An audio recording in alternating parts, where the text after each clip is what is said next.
Hola, right? Hola. That's the way to say greetings, I guess, in Spanish. Buenas noches. Hola. Buenas noches. ¿no? Buenas noches. Okay. So on behalf That was of a good night. Yes, good night. good night at the end, we should say that at Yes. the end. So on behalf of the IBPOC and Allies group at Unitarian Church, we welcome everybody to our Friday night film discussion. Thank you so much for coming, and we wanted to especially thank our allies who have been helping us in many ways, including the film discussion tonight. So let me do the land acknowledgement. So we are speaking from the location of the UCV campus. We respectfully acknowledge that we are on the unceded traditional territories of the Musqueam, Squamish, and Tsleil-Waututh First Nations.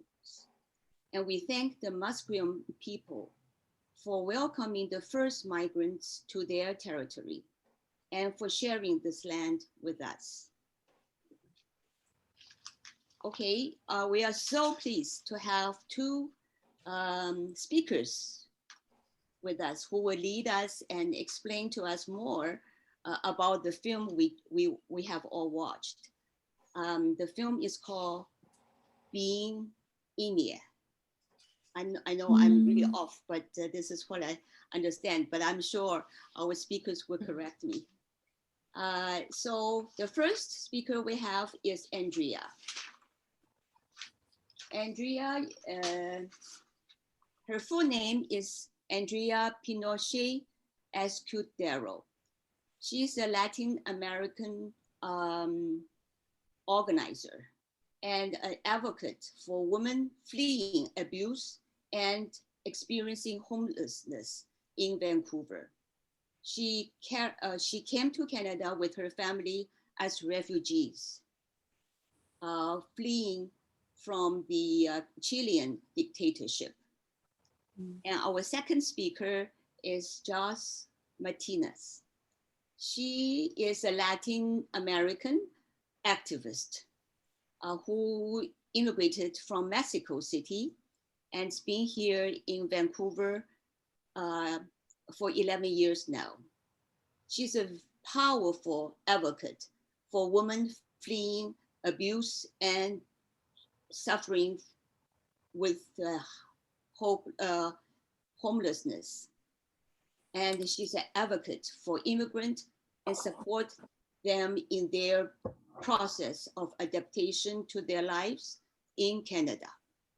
So maybe we can ask Andrea to first start sharing with us whether she what she feels about this film and anything about your life experience, and we will be so happy to hear them.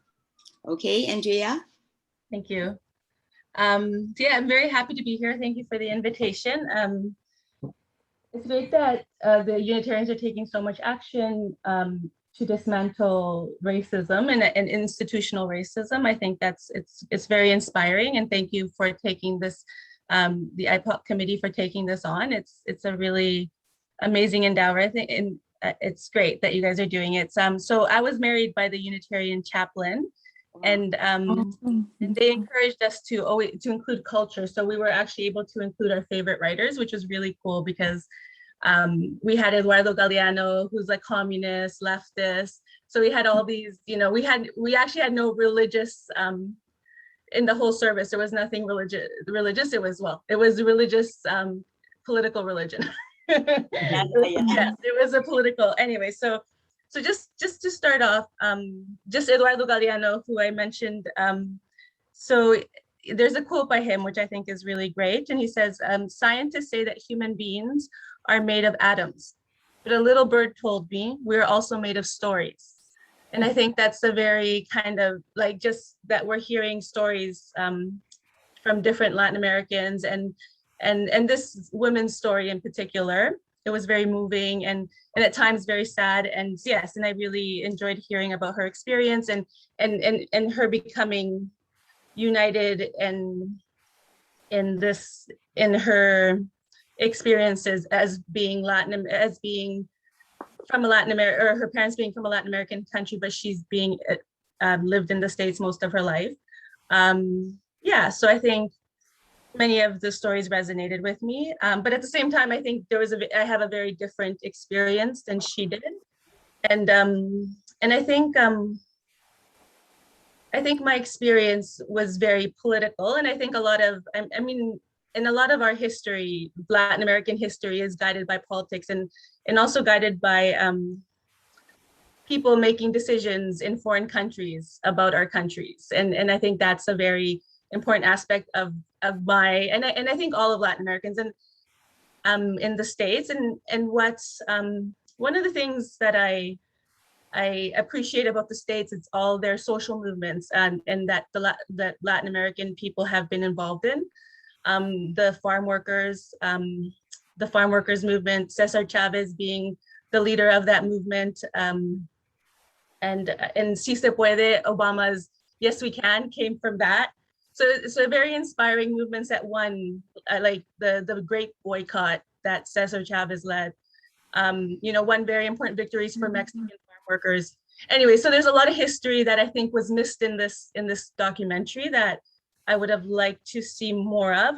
The Chicano movement, which also was Chicano being Mexican and American, and like the Chicano movement, they fought alongside the Black Panthers, and that history is also very rich and important. So I think a lot of I think this was a great story that she told, her story, but I also think that the Latin American experience is also much more political than was led on in this film. But again, we all have different experiences. And I think one of the experiences, and just kind of going back to dismantling racism and institutional racism, systemic racism, I think is very important to discuss a few white men taking decisions whether it's the White House or in Ottawa, or in mining companies making decisions that would affect people like myself, most of the world actually, not just Latin America, but a lot of places. Yeah, so yeah, like people like Henry Kissinger, Richard Nixon, particularly in the experience of Chile, I think is very noteworthy, kind of their politics and kind of what they implemented in Chile. So my story starts, I guess. My parents, I mean, my mom wasn't that political at that point, but my dad was, and he was in the movement, El Movimiento Revolucionario de Izquierda. It was called the MIR. So revolutionary leftist movement, and it was kind of like it was armed. It was more of a militant movement in Chile during the Allende government, and then and my mom was in university, and so in university you're always doing different things. You're always you're becoming attracted to different struggles, and you're learning about minor struggles, about the worker struggles. So I think my mom was really caught up in that, and her brother also. So she so basically the coup happened, and she went through numerous really horrible experiences, and eventually decided to go to Argentina because there was a UN sponsored refugee camp in Argentina. So in Argentina there was a really bad dictatorship also, which and 1977 was the worst of the dictatorship, and that's when I was born. But we quickly came to Canada at that point. So so I was like 6 months when we got to Canada. So I was little. We lived in Regina, so they had a refugee camp, not camp, but a refugee housing project in Regina. So we got there, and my parents naturally got divorced because they were in Regina. So that's a joke that I always say, because you don't stick Chilean people in Regina. And yes, so they eventually got divorced, and my mom would leave my dad in Regina, and she came here with us. So But then a couple years later, like in like 1982, my mom felt really lonely here, and there was an amnesty program. They were taking Chileans back because there's kind of a movement happening to hold the dictatorship in Chile accountable, but also, and there was an amnesty project that Chileans would start going back. So my mom decides to take us back to Chile. I guess I was around 5 years old at that point. And then we lived in Chile for 5 years, and she got very active in the Communist Party at that point. So she was a teacher and she would teach, but she would also hide her like communist propaganda in the school. So she was kind of a heat score.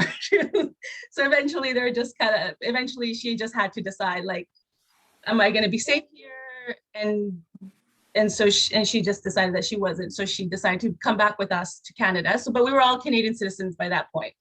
So she did the hard work for us and made us citizens, and so we didn't have to worry about that. But so we come back here, and so I'm 9 years old, and I don't know how to speak English. I had forgotten how to speak English. I go into grade 4, I guess, and I'm in an ESL. I'm ESL, and ESL wasn't very developed back then. Like it wasn't a great program, and I was also put in a special needs class too because they didn't have enough ESL.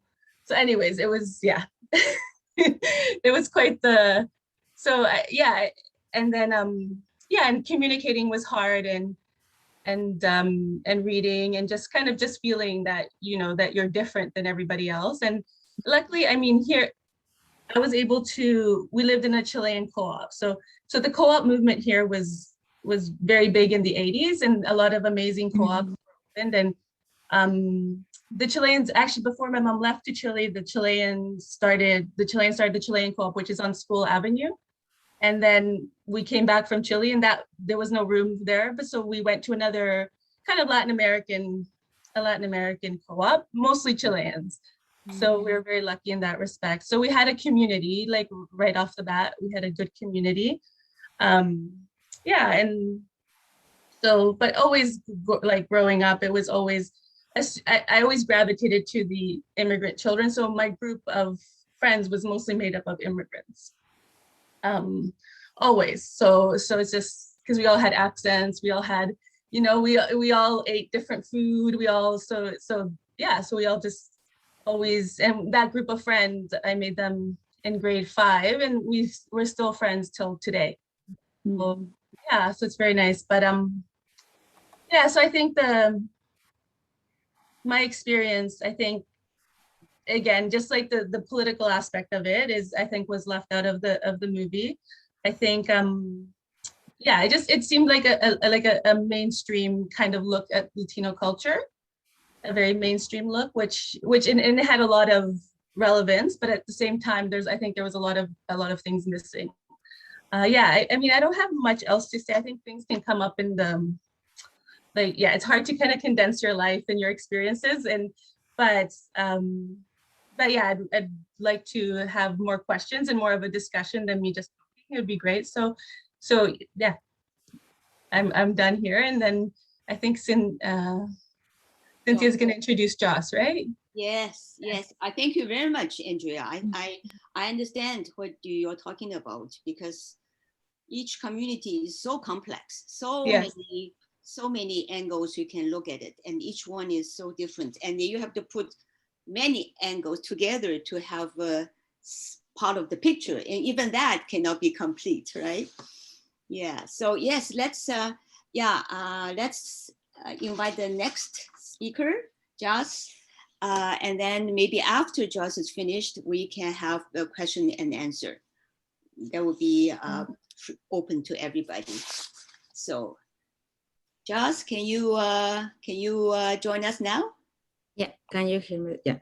Hi. Thank you. Thank you for the invitation. I'm really happy to be here. This is the first time that I'm participating, so I'm kind of a bit nervous because of my accent.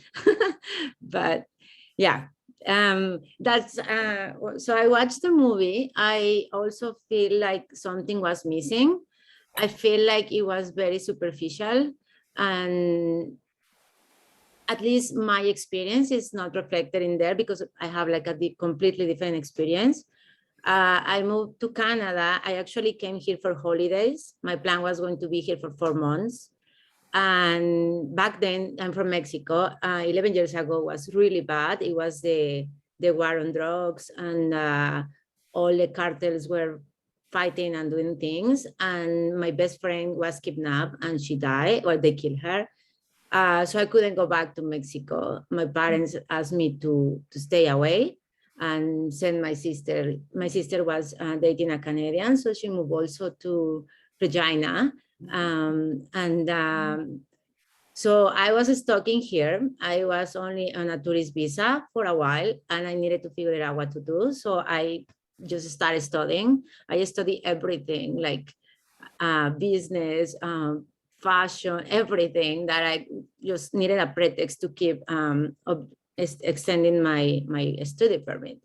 So things went really wrong, and then I just kind of didn't have the right information, and then I just stayed here for a long time until my papers were ready. So I couldn't go to Mexico. I couldn't do like pretty much anything, and then I couldn't work. I couldn't do, I had to be just, like surviving for a while. And my experience comes from that. My experience comes from like, I guess I wasn't expecting to be in here, like to stay and being away from my family, not being even able to say goodbye in a proper way. It was just like temporary. And then I found that I was here with a lot of friends, but they were all in the same situation, kind of like the situation in Mexico was really bad, so nobody could go back home. And then, so yeah, I found my way up. Like I'm very blessed, to be honest. I had people who helped me, and now I'm in a really good position compared with like 10 years ago. And now I'm kind of using this position to help people. I think like in the movie, it doesn't reflect the union that we have as a group. There is obviously a lot of barriers. Sometimes I don't feel that I belong to the Mexican community or the Latin community, as well as I don't feel like I belong to the Canadian one. So we create like this new community of immigrants where we all fit in a way. But one thing that I can say, at least for Mexicans, is like no matter what, we are always united, and we are always going to fight for each other and support each other. And if you don't have food, you can come to my home and you don't even have to ask it. And I think that's a really, really important. And I used to live in Argentina. I live in Argentina for 1 year. And I also see that. I feel like all Latin American people, we are like that. And that was not reflected in there. I was more like kind of the bad side, I guess. But for me, I don't think like I will be in the position that I am right now if I didn't have my Mexican community or my Latin community here in Canada. And then another thing that I feel like we have is we become family. And they mentioned it a little bit in the, like when she talked about her friends and how she grew up with other family. That's us, like, and I think like one important thing that I can see in my experience is like I have Latin America within me, and no matter where I go, what I do, I will always be listening to Spanish songs and talking in this. I speak a lot of Spanish every day, so I think that's something that I really appreciate. My boyfriend is Irish, for example, and he tends to forget that he's Irish sometimes, but I cannot take away my Mexican, like feeling.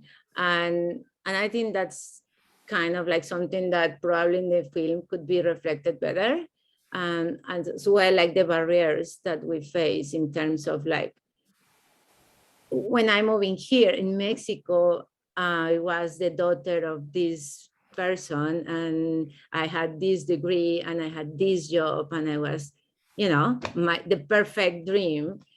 And then I came here and I was nobody. I used to joke that I was a ghost for about like 5 years. I was a ghost. That's the way that I can describe the immigrants, especially when you are going into an immigration process, right?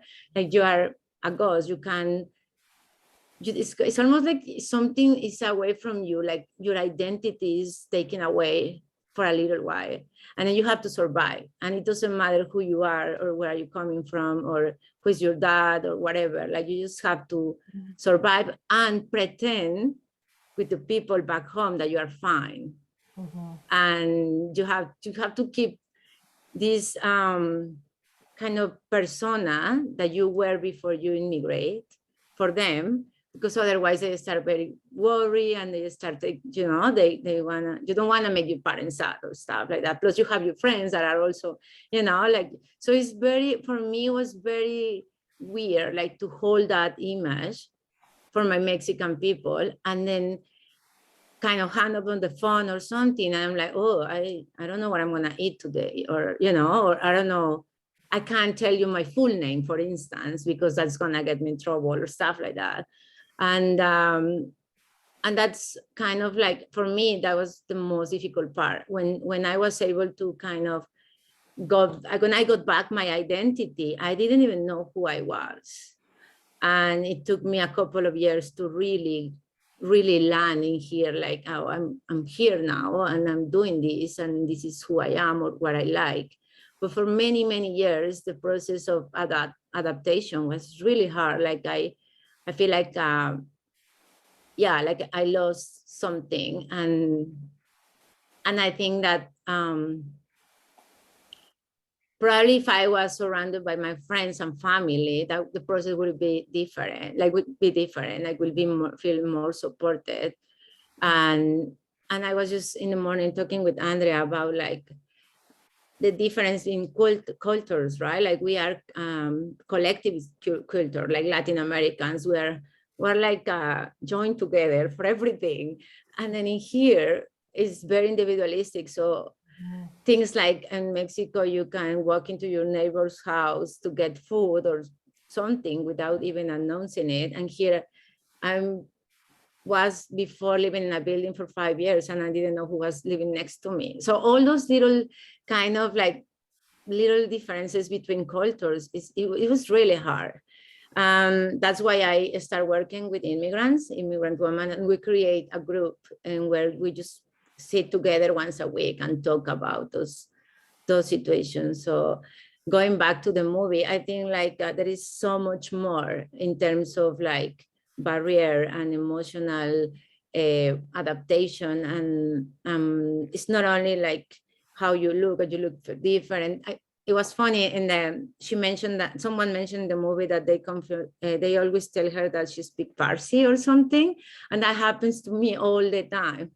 People don't believe that I'm Mexican or Latin American. And it's just like, it just becomes like really like, oh, how can I, you know, like I'm this person. I'm not like from a different country. So sometimes I used to get offended, but now it's just like, no, like, it's just what it is. And what we need to do is get together and probably create organizations like the Chicano movement or all of those that Andrea mentioned to really make a statement, but not so much in my opinion, like the political statement, more like who we are.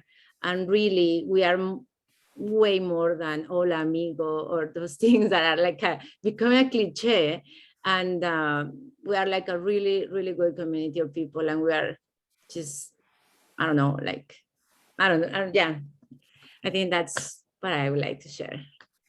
Yes. Thank you. Thank you very much. I think it's so interesting. Yeah, again, you know, I'm Chinese Canadian and I can feel, you know, I just see exactly how you're feeling. Like, for instance, you said sometimes you have to pretend that you're doing well to my family back home.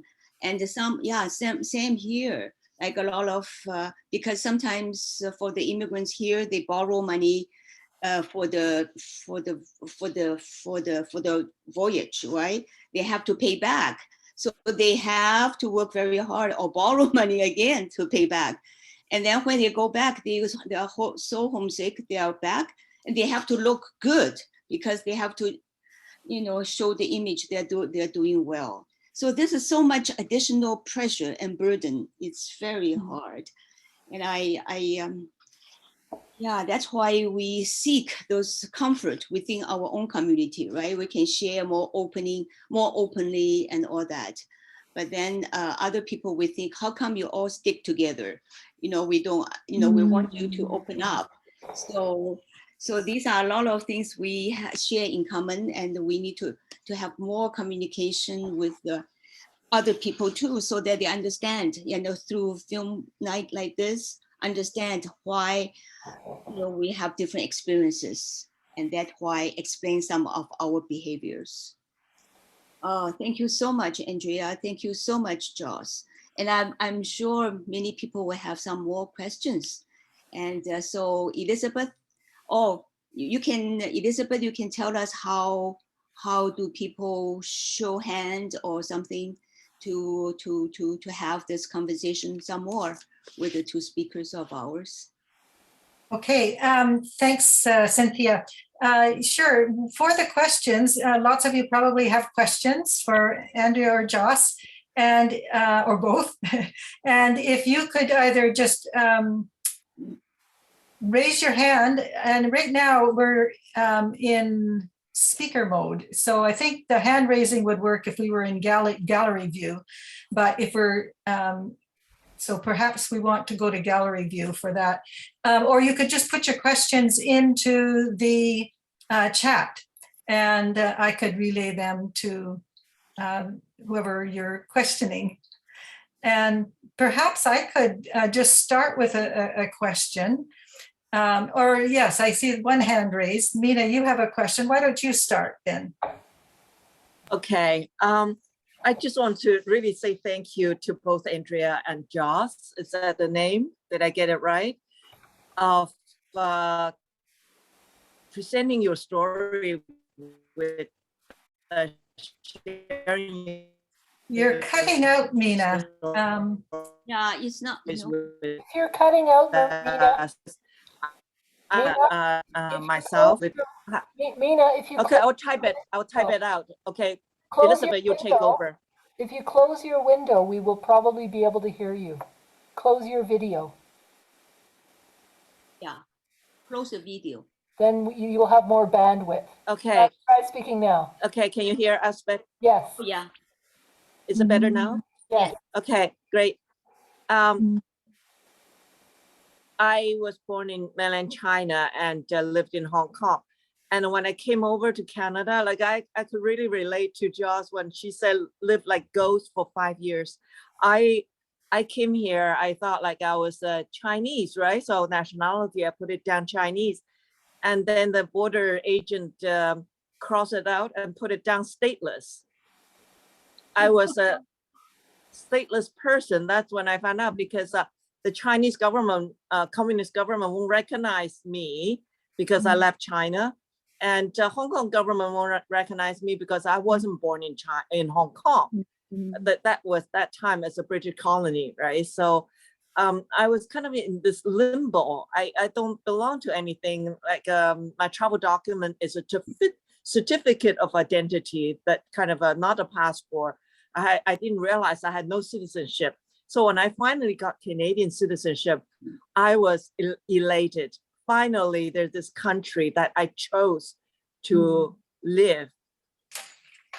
That's why I really care about this country and where it's going, and politically engaged and involved. And yeah, because I just want to see this beautiful country to remain its environment, and its social services, and then it's a compassionate country. That when I came, and that's how I felt. And then it's been changing, not the way I like. So yeah, thank you so much for sharing. So similar. Cynthia mentioned about making it good for your family. You never tell them any hardship that you have over here, and not feeling belonging to any community. Like I don't feel, sometimes I'm a bridge of two cultures or different cultures, and sometimes I don't feel I belong to any of them. Like I'm not really, quote unquote Canadian, and I'm not really Chinese. The people, you know, like my thinking is Western, like a Canadian. I think in English. So yeah, like culture-wise, I've been associating myself mostly with Canadians.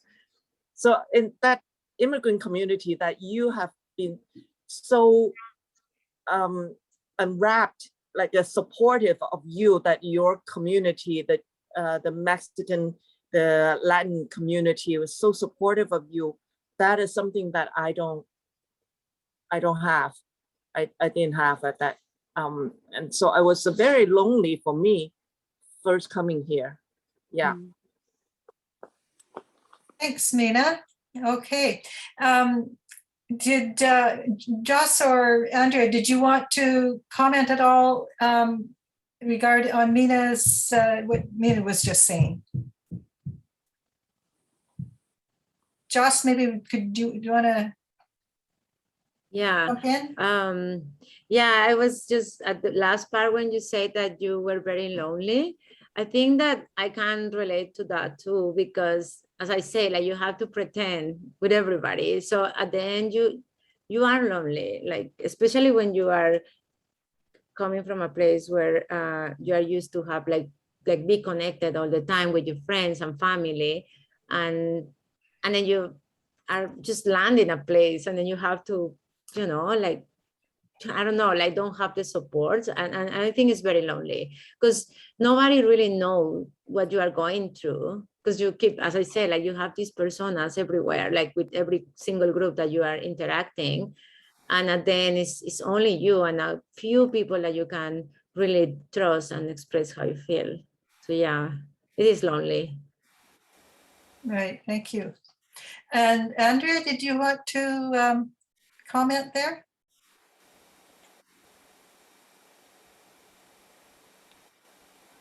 You're muted. You're muted. You're mute.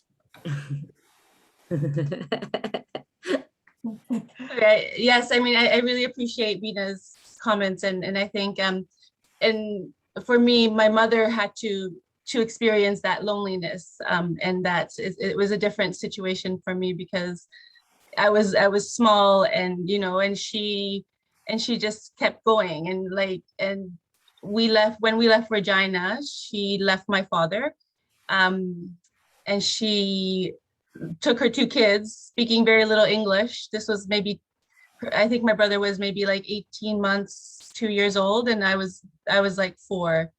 And she just took us and brought us to Vancouver without knowing anybody here, and just came in, and I think we went to a transition house in Vancouver when we first got here. And so yeah, so she's just like, I mean, that experience of it, like now I look back at it and I see like the loneliness and why she like left, she went back to Chile. Because yes, indeed, it is a very lonely experience. And yeah, thank you for sharing that, and Joss too. Okay, thank you. There's a question from Mary Bean. Did the speakers experience much discrimination for being Latina here in Vancouver?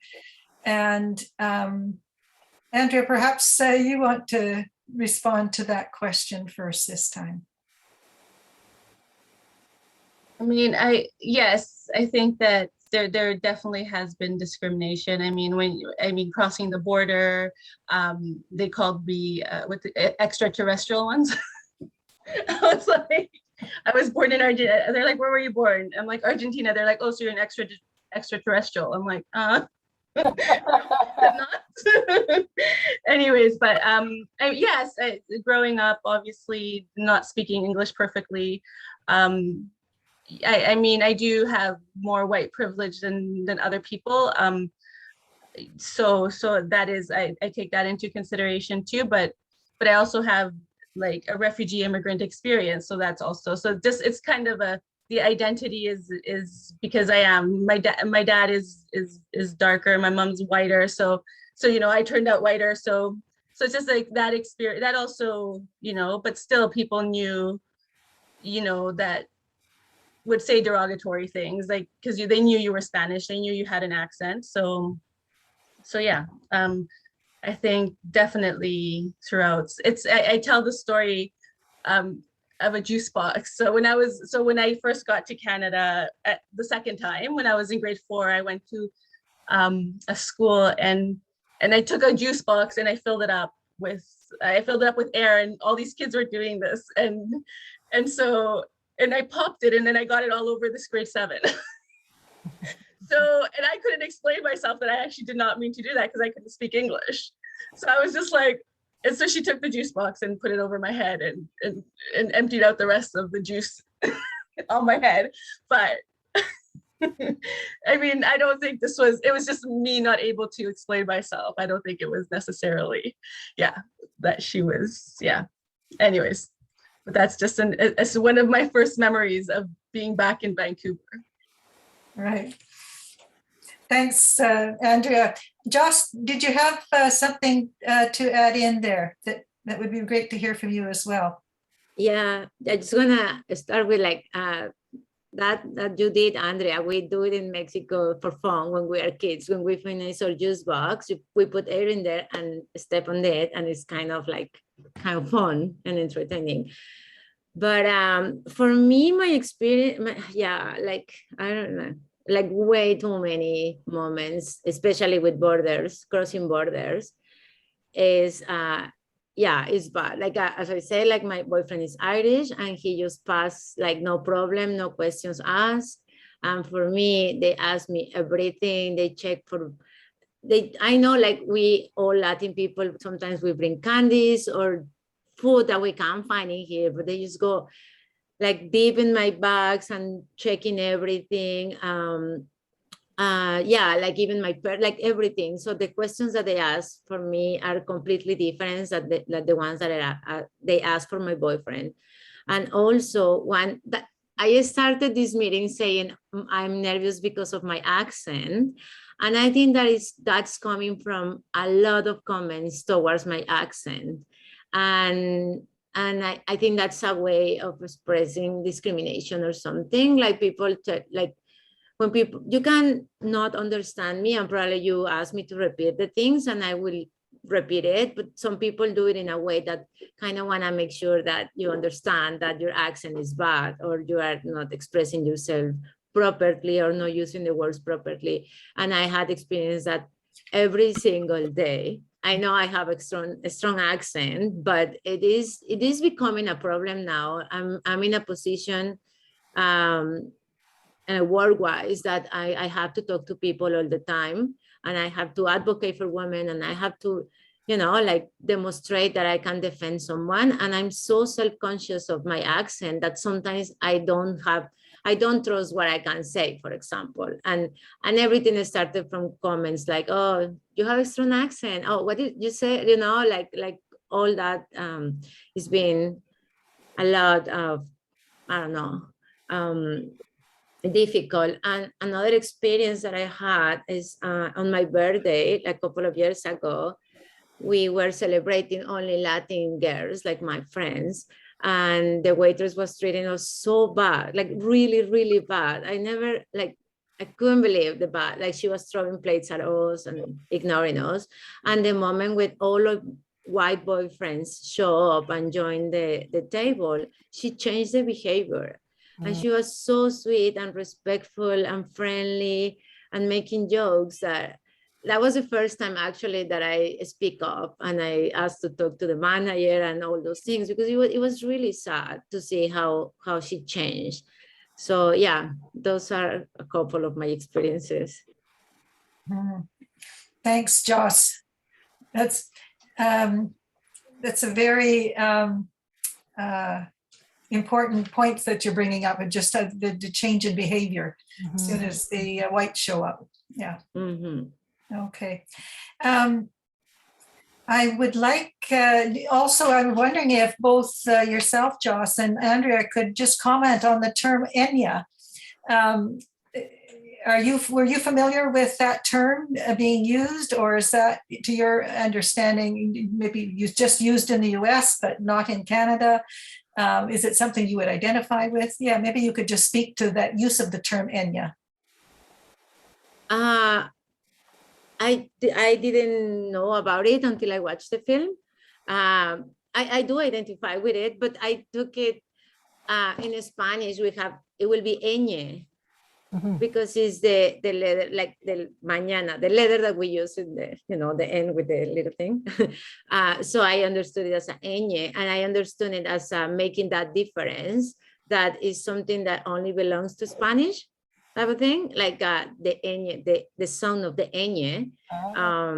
So I took it like that, like that's, I can say manana, but if I say mañana, which means tomorrow, like it's only in Spanish.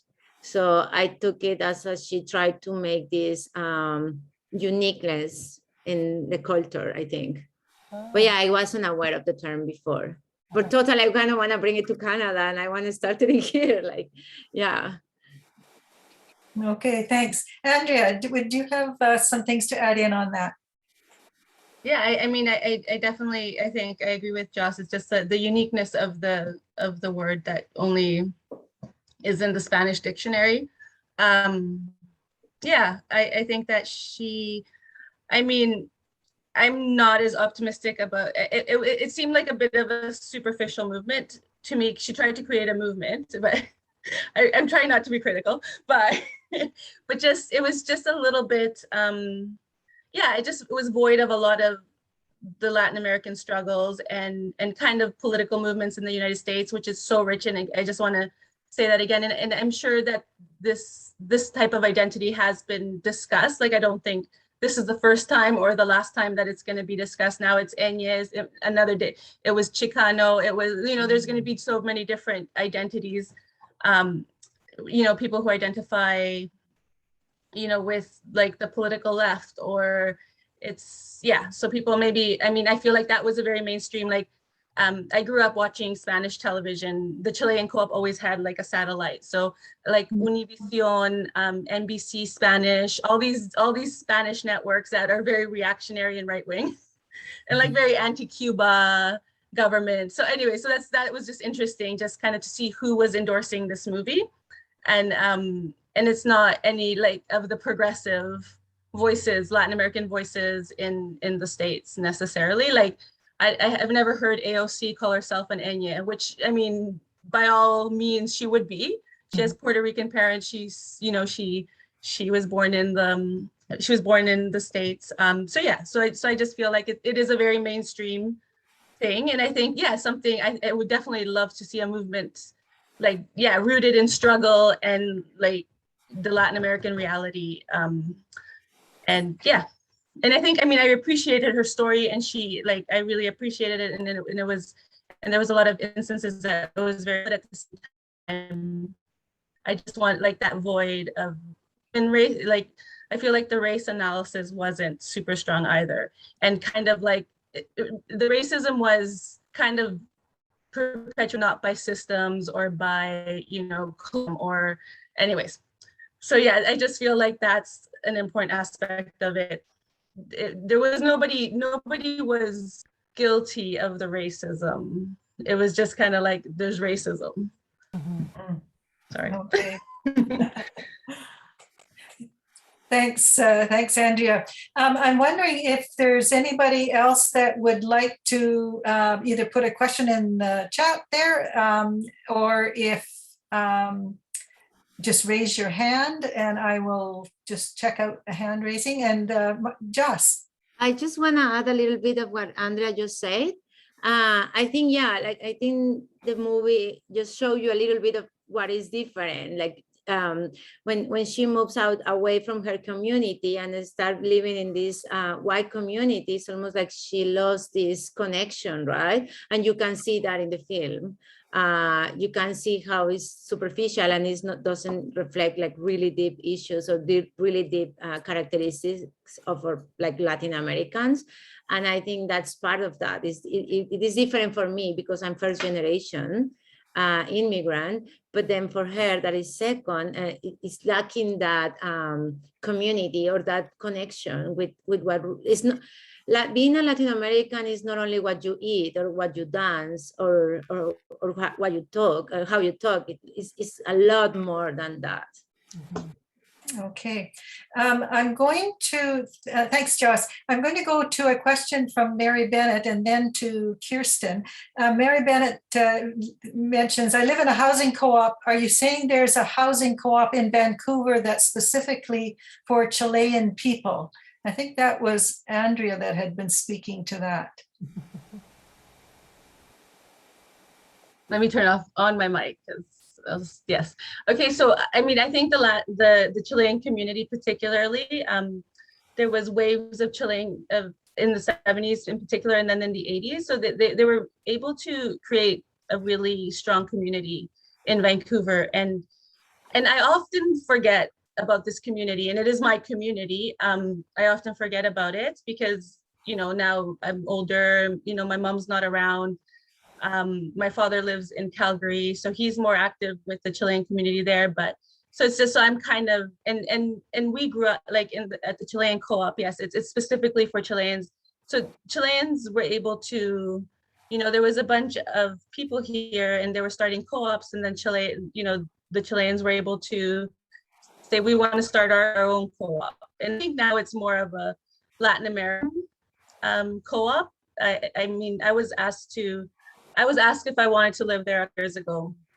But yeah, but so they were trying to keep Chilean families in the co-op, but definitely, I mean, obviously membership would be open for everybody, just like at the co-op that I live was a lot of Latin Americans, but then it, you know, then it just evolved into a lot of different people from different cultures.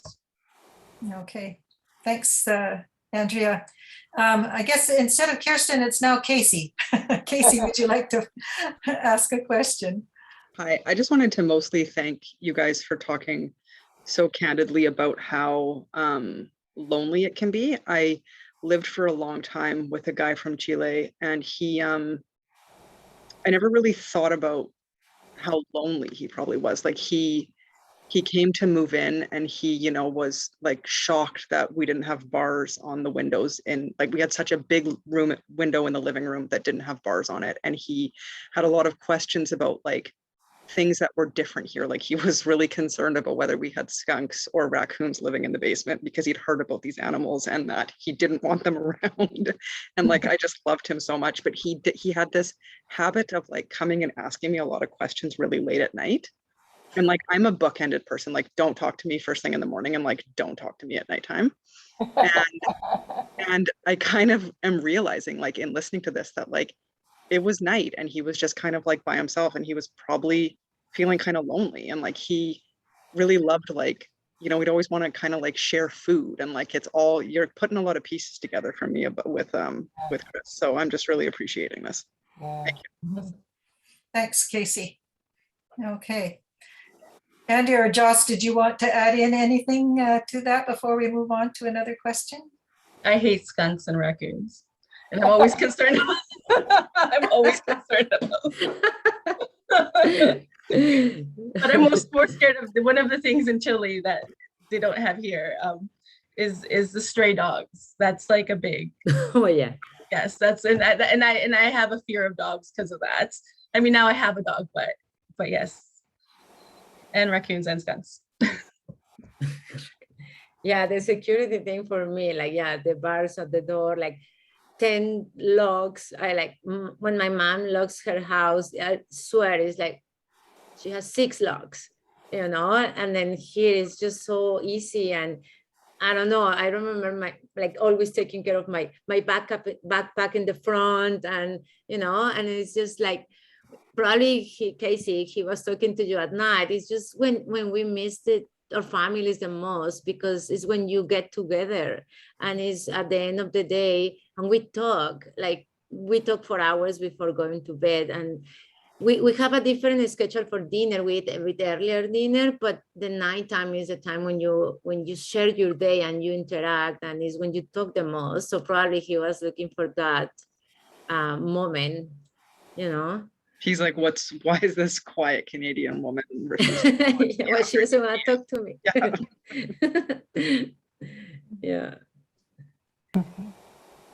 Okay, there's Derek put a comment in here. It just occurred to me the filmmaker's experience was quite similar to AOC's. not sure what AOC is, life in many ways, moving to a rich suburban area as a child. Oh, I see. Father dying at a younger age, Andrea. Any comment on that?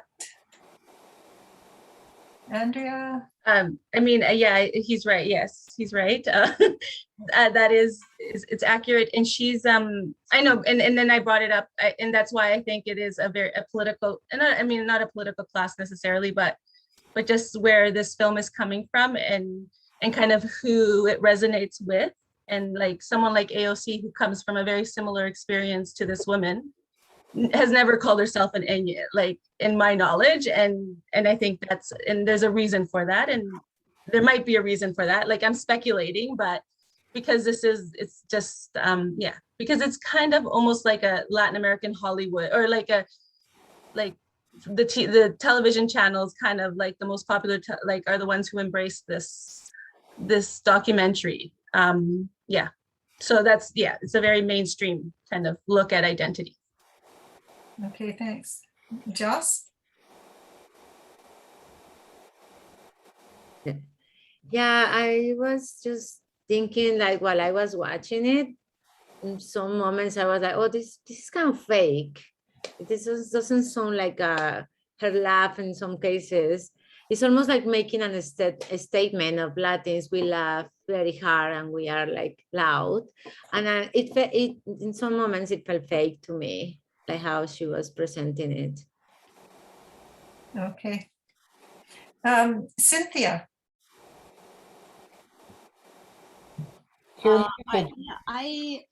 Ross, no. Yeah, you were saying that with your community, you feel, of course, comfortable when you're with them.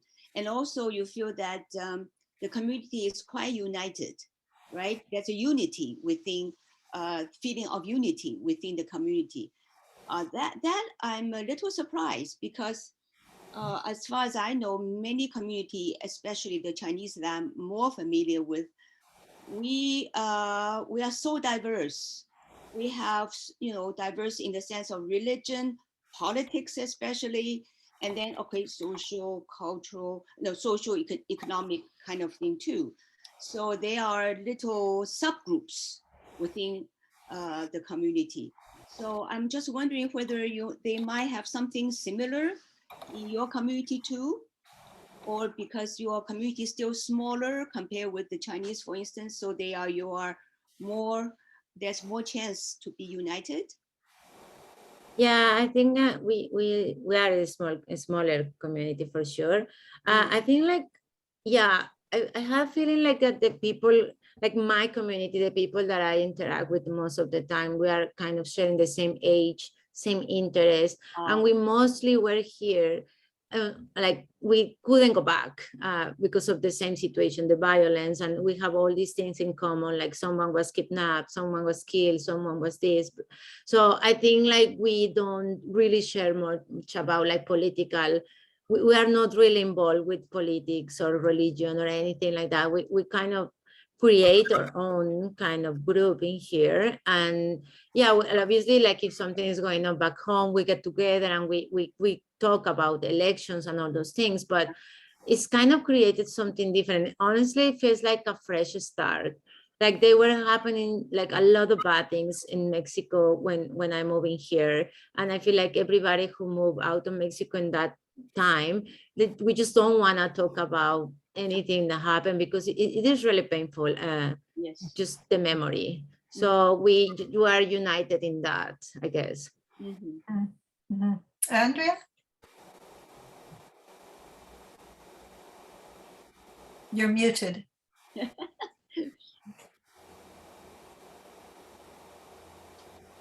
Yeah, I mean, I think for the Mexican community, and I have been around the Mexican community a little bit, especially the people who've immigrated in the last 10, 15 years, there is a unity, definitely. I find that I feel like with communities that have been here longer, there are more divisions. I felt like when I went to UBC, I felt that it was very, like, I was the only kind of working class Latin American. And then there was a lot of rich Latin Americans from that their parents had paid their tuition and were here from Latin America. It was definitely a different, yeah, it just felt different. Like I didn't necessarily feel united with those Latin American. We have language in common, but they were extremely rich, and and like where I grew up, it was very few people who were able to make it to university. I mean, I haven't talked yet about the poverty aspect of it, like just I mean, living with a single mother on social assistance, and so I'm one of the few people that grew up in my co-op that made it to university. So I did carry that with me a little bit because because other people, because I had to work hard and get into $60,000 of debt and and all these things, but so it's not necessarily that we would be unified. I mean, a lot of the Chileans that were going to UBC were didn't have memory of the dictatorship, like that memory was lost. So that's another thing. I was a Latin American studies student, and my last name was Pinochet. So that was always, I was always the end of the joke. I was always a butt of the joke because every teacher would laugh, and I was always very left leaning too. So they're like, "What's wrong with you with that last name?" So I think, definitely, I feel like there's different communities, like the Mexican community is much more the newer Mexican community is much more united, and then there's all sorts of divisions for sure. Right. Thank you, Andrea. Derek, I'm just noticing that it is around 8 o'clock now, and but perhaps I see Derek's got a question, and so perhaps we could take Derek's question and then look at closing up. Anyway, go ahead, Derek, with your question. Oh, yeah, I just wanted to explain what I was thinking about the AOC point, because it just kind of occurred to me how closely her personal biography mirrored this woman who had done this film. And I guess it would counter a little bit what Andrea is saying about sort of, I understand her being critical of the mainstreamness of this new way of terming things. But on the other hand, there's something like exciting about the fact that this kind of identity can be celebrated in a mainstream way in the United States. And I was thinking in my mind, it's a little bit like AOC. The fact of her being Latina really didn't hurt her as the way it would have hurt previous politicians trying to run for Congress. And like she has now become this, maybe the second or third most famous politician in the world, and like this cultural icon. But I thought of her in watching this film because she also talked about how she felt self-conscious when she was sent. I think she was helping Bernie Sanders in Nevada or California, and she was sent to do Spanish language events and speak in Spanish. And she was very self-conscious that her Spanish wasn't that good because she had grown up a lot of her life in a mostly English-speaking suburb without other Latinos around. So yeah, in that sense, I was thinking like, it is a bit strange how the film, she's mostly interviewing Hollywood people, but on the other hand, the filmmaker herself seems like a very ordinary person and is sort of snuck into this world with this film project. So it kind of, the whole film did make me think like, it'd be cool if everybody could make a documentary of their life and really like explore questions of identity. And well, certainly at least many of the members here on the IBPOC team who have shared some of their experiences, like I feel like there should be documentaries of all these stories because so that's just one takeaway from the film, that like everyone's story matters. And if you're brave enough to put yourself on camera crying about your life memories, like as this woman was very out there with everything. So that was just a takeaway, and in my brain I connected it to AOC because Andrea had mentioned that. So that's not really a question, more of a comment. Sorry. Right. Thanks. Thanks very much, Derek. I just want to, just before we close up here, Andrea or Joss, did you have anything else that you would like to add in? Any summary thoughts that come to mind?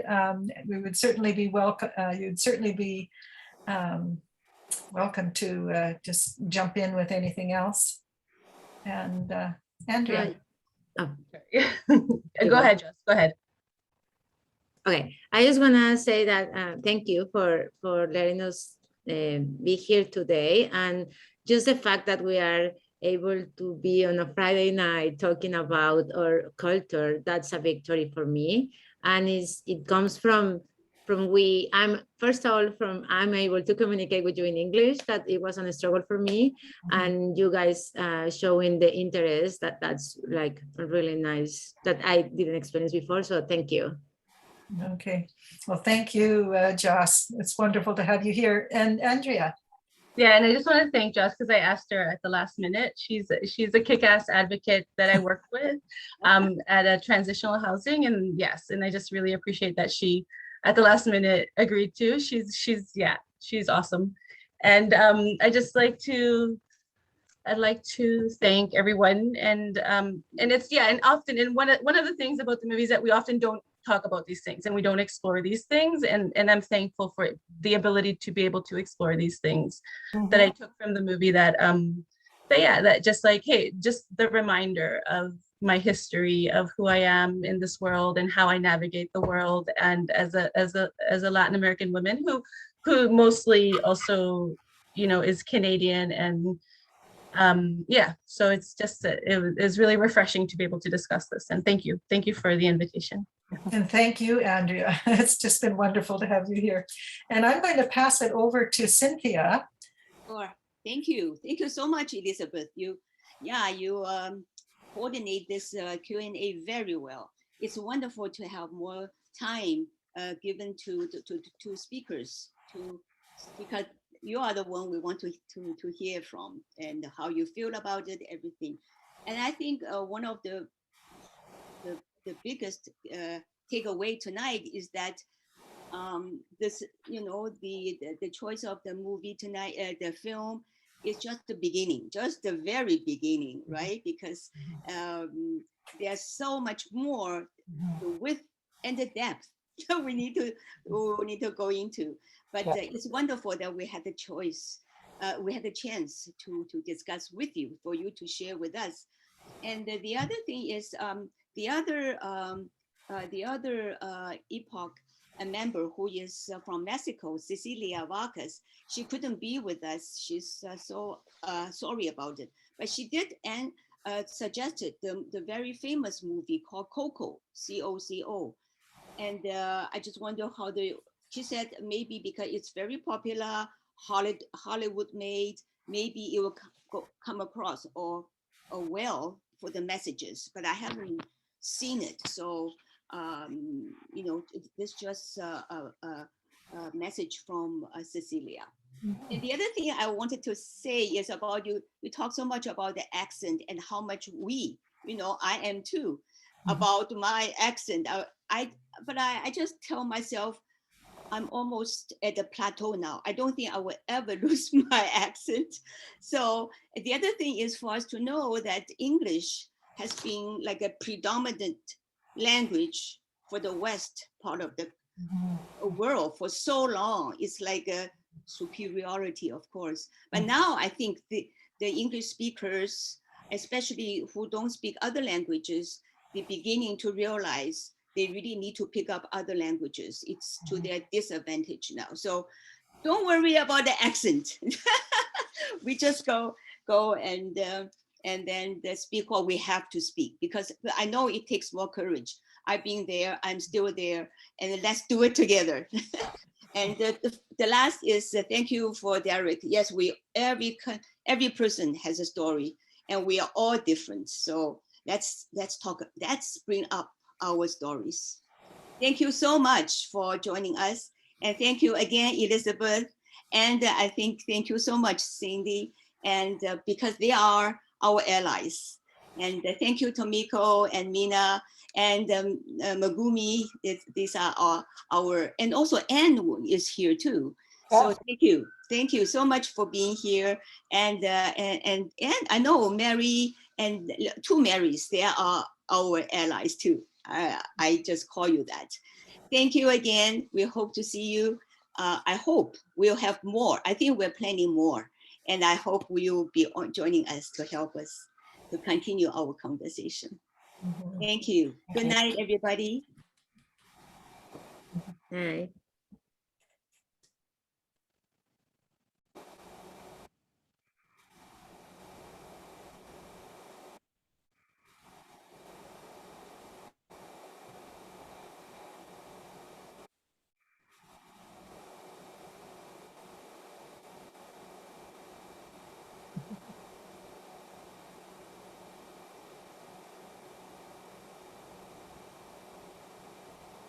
Do you want to close up, Cindy? I'll do that. Yeah.